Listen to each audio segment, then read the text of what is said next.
Breaking news, U.S. military rescue teams are racing to find a missing crew member of a downed F-15 in southwestern Iran, as the Iranian officials are offering a reward for finding and capturing that American. This as other U.S. aircraft are coming under fire by Iranian forces, and President Trump threatens to escalate the conflict. Democrats calling for an immediate end to the war, with sharp criticism of the president.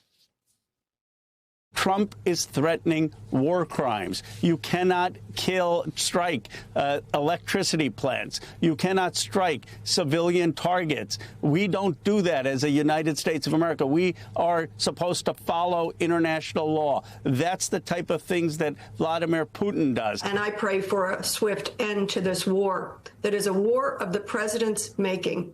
This president is going to be known for rubble, from the East Wing to the Middle East, and people buried in the rubble. Let's bring in former communications director for Representative Hakeem Jeffries, Michael Hardaway, and former Pennsylvania GOP Representative Charlie Dent. Hey, guys, good to see you both. So, Charlie, Trump tried to make his case to Americans in his speech on Wednesday addressing the war with Iran. Just as notable as what he said is what he didn't say. No mention of the U.S. leaving NATO, no discussion of ground troops, both of which he has talked about this week. Was he deliberately avoiding the most unpopular aspects of this conflict? Was this speech, by the way, the one that he gave? Was it a good idea? Well, I think he needed to give a speech. Frankly, he should have done it before the commencement of hostilities. But I watched that speech, and I have to tell you, I walked away not learning much new. For example, the Strait of Hormuz. I didn't hear anything about how it's going to be reopened, other than it will open naturally. And again, we're still dealing with these conflicting and contradictory messages. I mean, you just pointed out ground troops. They've said no ground troops. They've also said unconditional surrender, regime change. Oh, we need to get the highly enriched uranium out of Iran. Well, that would all require ground troops. And so for me anyway, there's been a lack of clarity. And obviously the markets didn't respond well, because on one hand, they say we're going to get out he said we're going to get out in 2 to 3 weeks, or we're going to be finished with the campaign.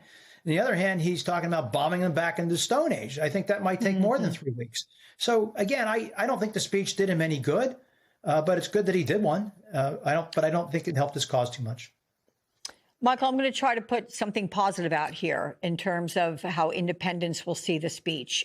Is there a ration for hope that Trump won't withdraw the U.S. from NATO or put ground troops in Iran because he didn't address these very serious issues?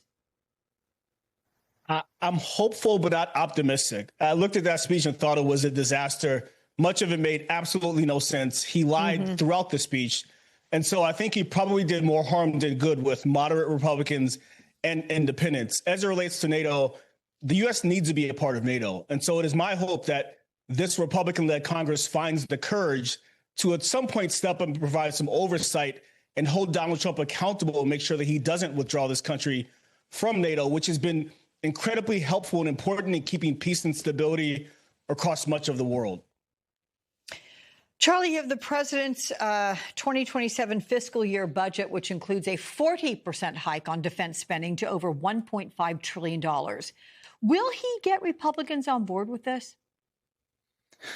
Well, I think this budget is a problem for a host of reasons, not the least of which it raises defense spending and cuts non-defense discretionary spending pretty significantly.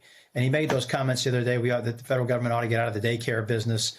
He made a lot of comments that weren't helpful. They're going to fund the ballroom. There's all sorts of things in here that are just politically just very advantageous for the Democrats. But Congress, the president proposes, Congress disposes, and I think that's going to happen here. I can't imagine Congress is going to take this budget. I mean, he also proposes a pretty big cut to the National Institutes of Health. I've seen other cuts in some of the health programs that I thought were pretty drastic. So just like last year's budget, I don't think this is going to go too far. And the bigger question is, how do they plan to fund the defense increase? They're talking about using this reconciliation process for a few $100 billion, which to me, as a former member of the Appropriations Committee, is not the way to go about funding the Department of Defense. Look, Michael, Americans want a strong military, both for offense and defense. But do Americans want more spending on defense? I mean, how does Trump even sell this to the public? I mean, you can't sell a bad idea. Everyone can agree that we need a strong defense in this country. And everyone can also agree that there's a ton of waste in the Defense Department. And so perhaps we could start by evaluating whether all of the programs and the $1 trillion that we're already spending are effective. He wants to add $500 million more or $1 billion more to that while gutting the programs that actually help the working people that elected him. He's saying that we should spend more on defense and more on border patrols, but also cut funding for seniors and for students and for the TSA. He wants to privatize the TSA, which keeps us safe as we travel throughout this country in the middle of a war. Now, explain to me how that makes sense politically. I just don't see it. Listen, by the mention of TSA, Charlie, the House is now on Easter recess until April 14th, and that means the partial DHS shutdown will continue for at least another 10 days. Speaker Mike Johnson reversed course this week and agreed to put a deal to end the shutdown on the House floor. Oh, it's the same deal he rejected just a week ago. What's changed? Well, there's an old adage in politics, Alex, that says, never say what you will never do because you may end up doing it someday. And that's where the speaker is right now. I said as soon as the Senate had passed that agreement a week ago, Senator Thune had cut with the Senate Democrats, and they passed it under unanimous consent with no opposition. Yep. I said the House is going to eat that. Every single time the Senate does something like the House will eat it. It just sometimes takes the House a few days to figure that out.